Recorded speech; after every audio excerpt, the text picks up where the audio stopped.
Imagine a world where people who follow the rules, work hard, and play fair are rewarded with success, respect, and influence. Sounds fair, doesn't it? But take a closer look around. Who's really on top? Is it the most principled or the most calculating? Are we led by those who uphold morals or by those who twist the rules to benefit themselves? The harsh reality is that society sells a comforting illusion. From a young age, you were taught to believe that good always wins, that honest work leads to success, and that justice is the foundation of the world. But Nietzsche saw things differently, through a darker, more unsettling lens.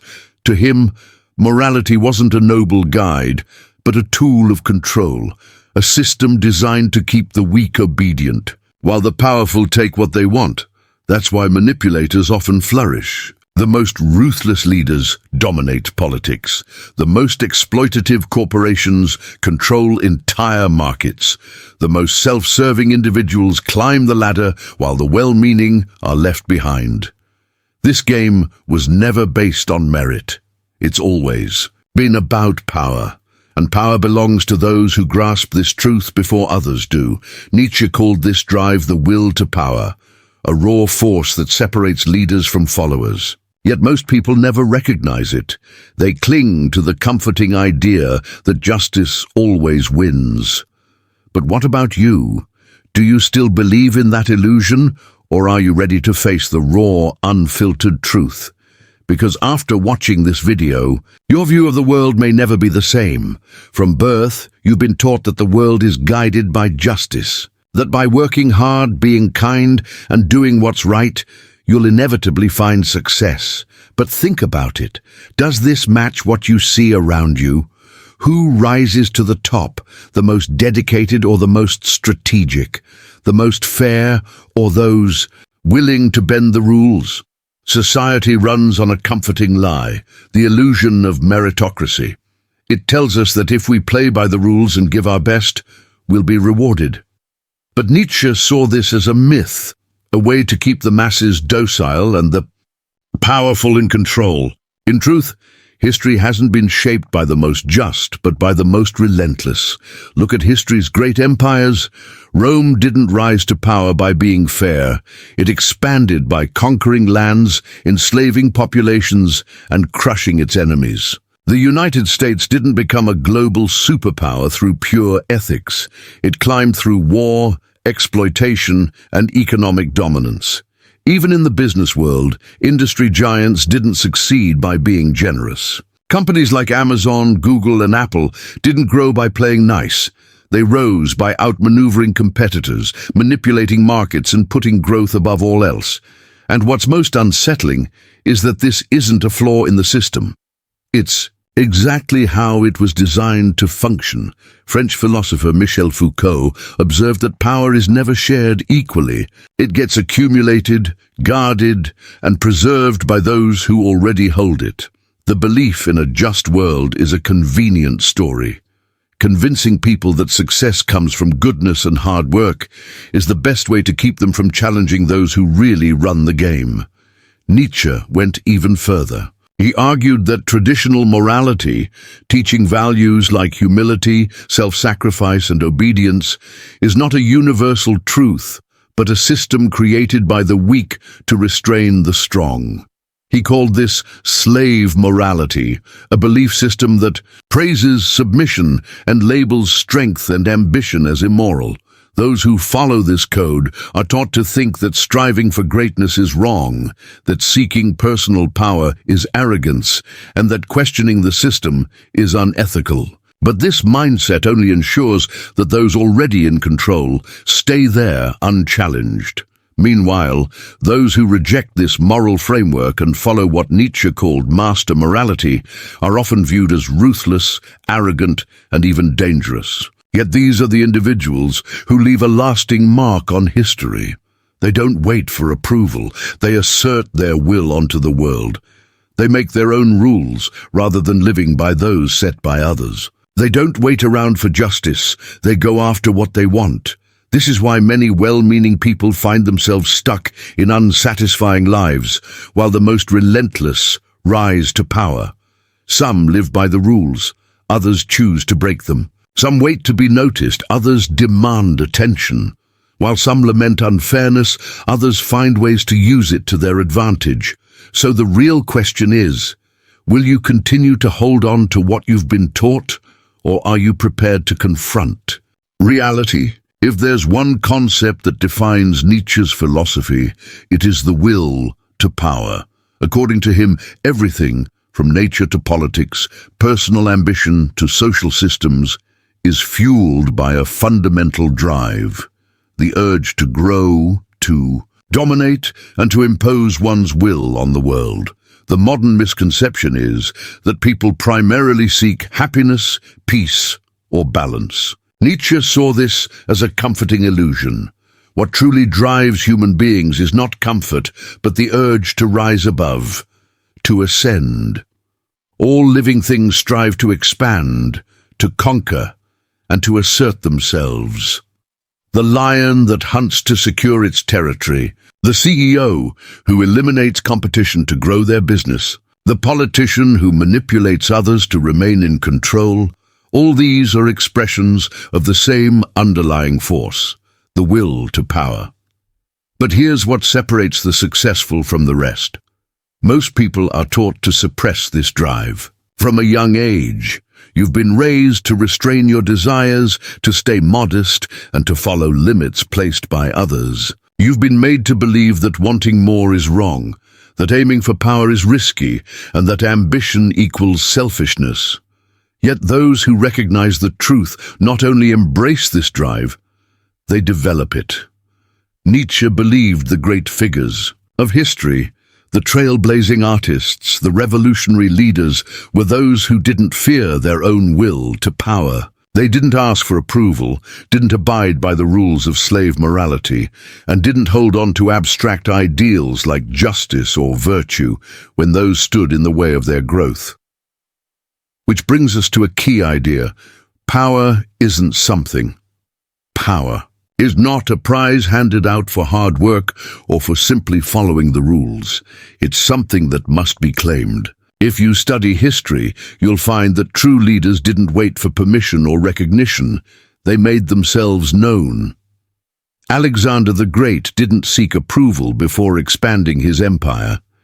Napoleon didn't sit around waiting for someone to offer him a crown. He seized it. Steve Jobs didn't ask for acceptance when he set out to revolutionize technology. He ignored criticism and pursued his vision. The gap between leaders and followers is clear.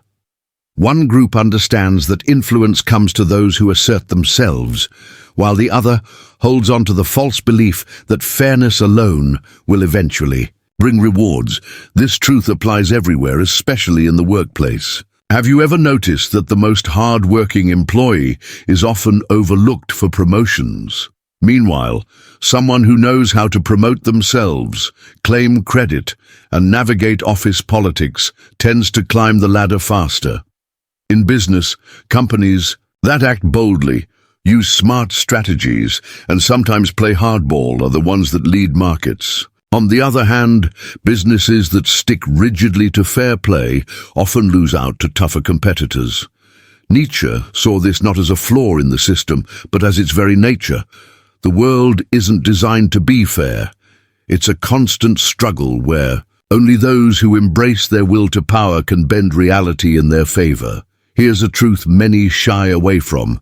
If you don't assert your vision, someone else will decide it for you. If you don't define your own values, others will define them on your behalf. If you're not playing to win, you're just a pawn in someone else's strategy. What keeps most people stuck in mediocrity is the moral framework taught by society. Since childhood, we're told to be modest, avoid confrontation, put others first, and obey the rules. We're led to believe that being good and kind will naturally lead to success. But nature reveals the flaw in that belief. Traditional morality isn't a universal truth. It's a tool designed to keep the weak in line and limit the strong. Ask yourself, who decided that ambition is wrong? Who declared that wanting more makes you selfish? Who planted the idea that seeking power is inherently bad? The answer is straightforward. Those who already hold power. The dominant moral framework in today's society is what Nietzsche called slave morality. It praises submission, obedience, and the abandonment of personal ambition. It teaches that being passive is virtuous, that enduring hardship without question shows strength, and that resisting the urge for power is a sign of moral progress. But who truly gains from this mindset? Certainly not those who live by it. The harsh reality is that this morality was crafted by the weak as a defense against the powerful.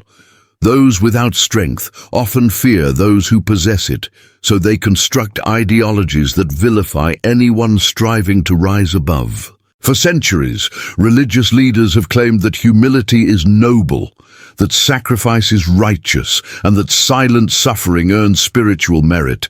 Yet they live comfortably, wielding influence over millions of minds. Governments speak of justice and fairness, but are often the first to bend rules to secure their dominance.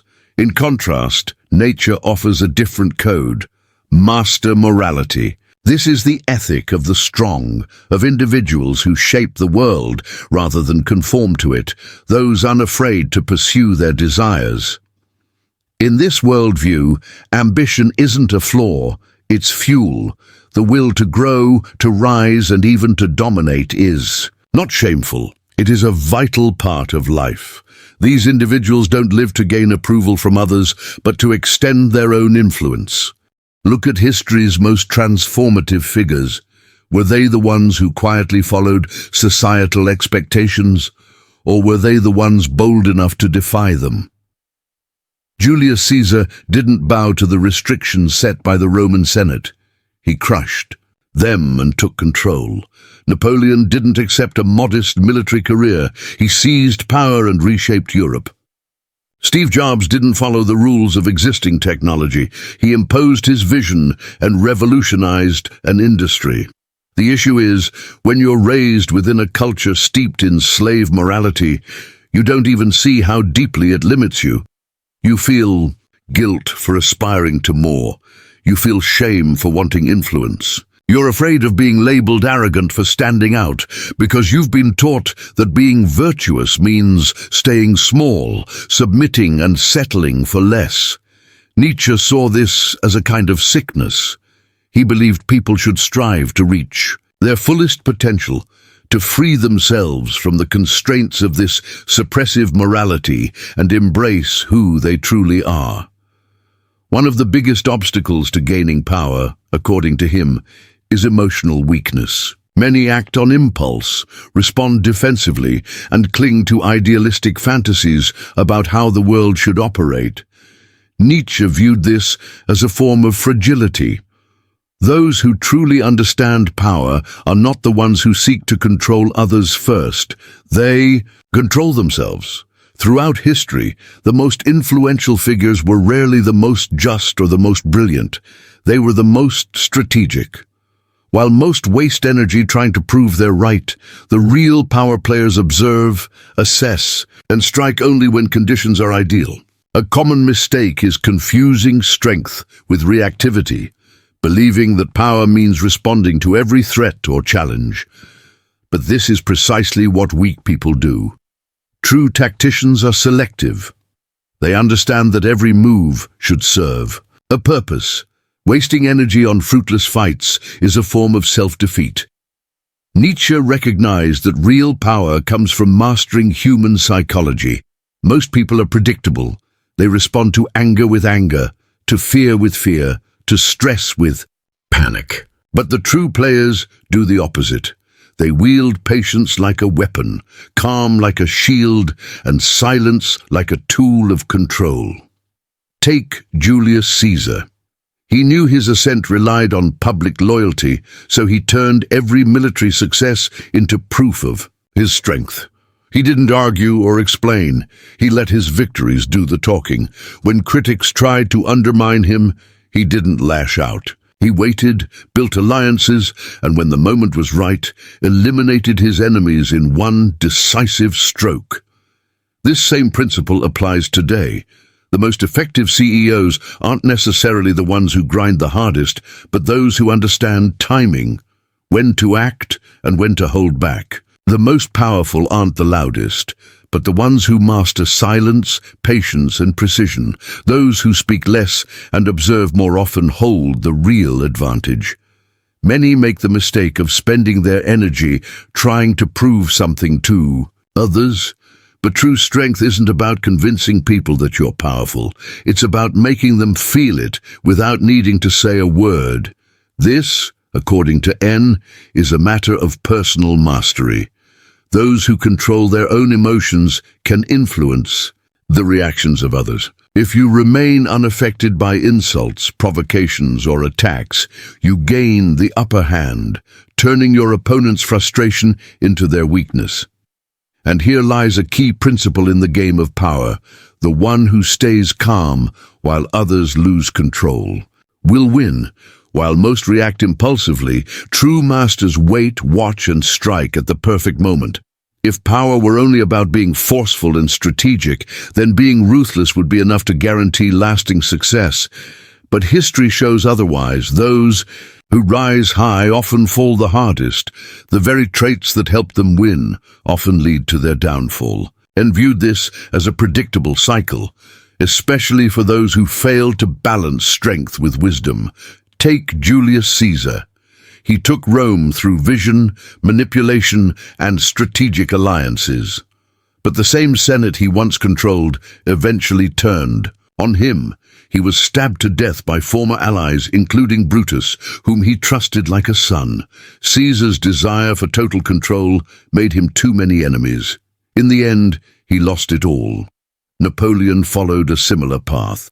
He conquered Europe with unmatched speed and military brilliance, but his ambition blinded him.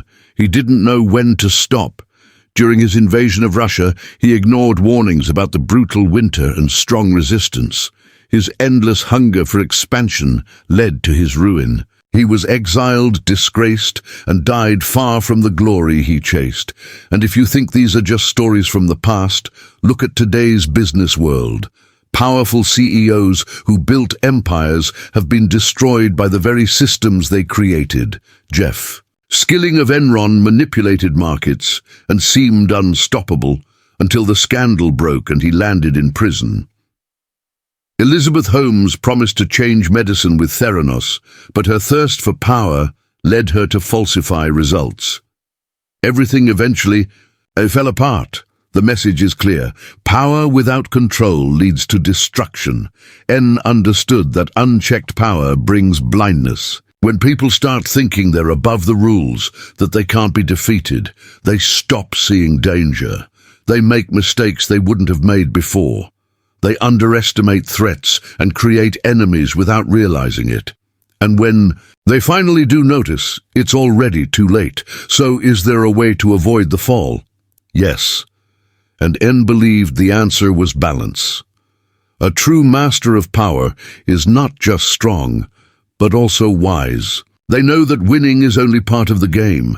The other part is knowing when to stop, knowing when to solidify their position rather than endlessly expand, when to remove threats, and when to turn them into allies. The ones who fall are usually those who mistake power for invincibility. They rise too high, too fast, until the weight of their arrogance causes their collapse. By now, one thing should be obvious. The world isn't a fairy tale where the kindest always win. Power doesn't reward virtue. It rewards sharp thinking, courage, and knowing how to play the game, or even how to rewrite its rules when needed. But does this mean you must throw away all morals and become a ruthless tyrant to succeed? That's the trap many walk into. Power destroys those who treat it as just a weapon and never supported blind tyranny. He saw power as a tool for transformation, a way to shape your own future without becoming a slave to greed or destruction. The real winner isn't the one who simply grabs power, but the one who knows how to keep it. This requires a balance between strategy and emotional intelligence, knowing when to be firm and when to be smartly generous, when to attack and when to step back, when to silence your rivals and when to turn them into allies. The problem is most people live at the extremes. Some spend their lives being taken advantage of, hoping the world will reward their goodness. Others, once awakened to how power really works, go too far, becoming paranoid and destructive, eventually falling victim to their own harshness. But there is a third path, the way of those who understand how the game works, but don't let it consume them. Here's the truth. You can either keep believing in a fair world and stay a pawn in someone else's game, or you can learn the true rules of power and choose how to play. If this video helped you see things more clearly, subscribe to the channel and drop a comment. Power is not asked for, it is taken. See you in the next video.